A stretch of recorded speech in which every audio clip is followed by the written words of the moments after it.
Hi అండి. Welcome to Ranjitha's kitchen. ఈరోజు semi గ్రేవీగా చికెన్ ఫ్రై చూద్దామండి.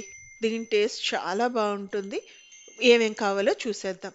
1 కేజీ చికెన్, 3 స్పూన్లు అల్లం వెల్లుల్లి పేస్ట్, 2 స్పూన్లు కారం, పావు స్పూన్ పసుపు, 1.5 స్పూన్ ఉప్పు, 6-7 స్పూన్లు నూనె, 8 వెల్లుల్లి రెబ్బలు, కొద్దిగా కరివేపాకు, 2-3 ఎండుమిర్చి, 1 స్పూన్ ధనియా పౌడర్, 1 స్పూన్ మసాలా పౌడర్, చిటికెడు మెంతులు, కొత్తిమీర. ఇప్పుడు ప్రొసీజర్లోకి వెళ్ళిపోదాం. ముందుగా ఒక చిన్న కుక్కర్లో నీట్గా కడుక్కుని పెట్టుకున్న చికెన్ వేసుకోవాలి. అలాగే అల్లం వెల్లుల్లి పేస్టు, కారం, పసుపు, ఉప్పు వేసి ఒక్కసారి కుదుపుకోవాలండి. గిన్నె కుదుపుకున్న తర్వాత దీంట్లో కొద్దిగా టీ గ్లాస్లో సకానికి వాటర్ పోసుకుని అంతా బాగా కలిసేటట్టు కలుపుకుని చికెన్ని ఆగిలి వేసుకుందాం. దీన్ని ఒక 2 విజిల్స్ రానిస్తే సరిపోతుంది. ఇప్పుడు ఈ ఈ ఉప్పు, కారం, అల్లం వెల్లుల్లి పేస్ట్ అంతా ముక్కకు పడుతుందన్నమాట. మనం విడిగా మళ్ళీ వేసుకోక్కర్లేదు. దీంట్లోనే వేసుకుంటాం. మీరు అల్లం వెల్లుల్లి పేస్ట్ ఫ్రెష్‌గా నూరుకున్నది వేసుకుంటే టేస్ట్ చాలా బావుంటుందండి. ఆల్రెడీ మనం చేసి ఫ్రిడ్జ్‌లో పెట్టుకున్నది కానీ, ప్యాకెట్‌ది కానీ వేసుకునే దానికన్నా ఫ్రెష్‌ది వేసుకుంటే టేస్ట్ చాలా బావుంటుంది. విజిల్స్ వచ్చేసినాయండి. కుక్కర్ ఆఫ్ చేసి ప్రెషర్ పోయే వరకు వెయిట్ చేద్దాం. ప్రెషర్ అంతా పోయిందండి. మూత ఓపెన్ చేసి చూద్దాము. చూసారా కొంచెం ఇంకా వాటర్ ఉంది కాబట్టి స్టవ్ సిమ్‌లో పెట్టుకుని ఇదంతా దగ్గరికి వచ్చేలా చూసుకుందాము. నీరంతా ఎగిరిపోయి ఇదంతా ముక్కలకు పట్టేటట్టు చూసుకోవాలన్నమాట. అలా అని ఎక్కువ కదపకూడదండి. గరిటె పెట్టి ఎక్కువ కలిపినా ముక్కలు విడిపోతాయి. మా అమ్మ చేసిన చికెన్ రెసిపీస్‌లో నాకు బాగా నచ్చిన రెసిపీ ఇదండి. సెమీ గ్రేవీగా ఉంటుంది. చాలా బావుంటుంది. నేను ఊరెళ్ళినా లేకపోతే అమ్మ మా దగ్గరకొచ్చినా కంపల్సరీ ఇదైతే చేయించుకుంటాను. దీన్ని మనం రైస్‌లోకి తినొచ్చు. బగారా రైస్‌లోకి బావుంటుంది. సాంబార్‌కి అన్నిట్లికి చాలా బావుంటుంది. అత్తయ్య చేసే చికెన్ ఫ్రై డ్రైగా ఉంటుంది. అమ్మ చేసేది కొంచెం సెమీ గ్రేవీగా ఉంటుంది. 2 చాలా బావుంటాయండి. ఎవరి శైలి వాళ్ళది. ఇప్పుడు ఒకసారి కలుపుకుందాము.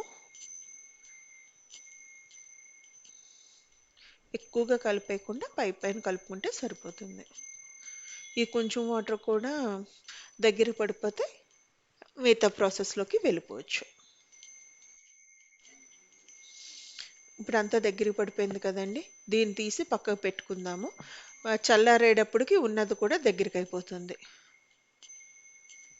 ఇప్పుడు ఒక మూకుడు పెట్టుకుని దాంట్లో ఆయిల్ వేసుకోవాలి. కొంచెం ఆయిల్ వేడెక్కిన తర్వాత వెల్లుల్లిపాయలు, కరివేపాకు, ఎండుమిర్చి, దీంట్లో మెయిన్ మెంతులండి. ఒక చిటికెడు మెంతులు వేసుకుంటే ఆ ఫ్లేవర్ చాలా బావుంటుందనమాట. మెంతులు కొంచెం వేగిన తర్వాత మనం రెడీ పెట్టుకున్న చికెన్‌ని వేసి ఒక్కసారి బాగా కలుపుకోవాలి.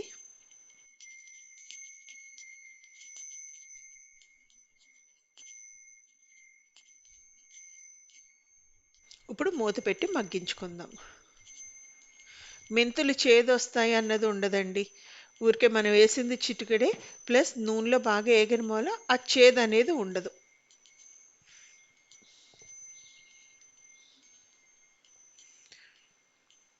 మధ్యలో ఒకసారి తీసి కలుపుకుందాము. కింద మాడు పట్టకుండా చూసుకోవాలి.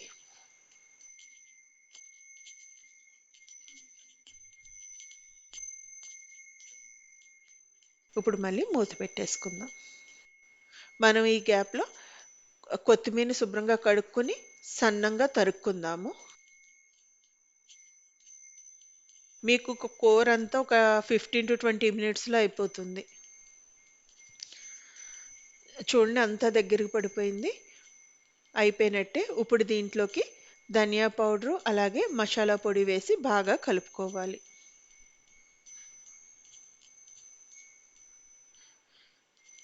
ఇప్పుడు దీంట్లోకి కొత్తిమీర వేసి కలుపుకుందాం. కొత్తిమీర వేసిన తర్వాత కూడా ఒకసారి బాగా కలిపి మూత పెట్టుకోవాలండి. ఒక 2 నిమిషాలు మూత పెడితే ఈ కొత్తిమీర ఫ్లేవర్ అంతా ఆ, ముక్కలకి అది బాగా పడుతుంది. ఒక 2 నిమిషాల నుంచి మూత తీసేస్తే అయిపోయినట్టే. అయిపోయిందండి. ఇప్పుడు దీన్ని సర్వింగ్ బౌల్లోకి తీసుకుందాం. చూసారా ఎంత బాగా వచ్చిందో? మీరు కూడా ఒకసారి ఇలా ట్రై చేయండి. మీకు గనక నా వీడియోస్ నచ్చినట్లయితే లైక్ చేయండి, షేర్ చేయండి, సబ్స్క్రైబ్ చేయండి. Thank you.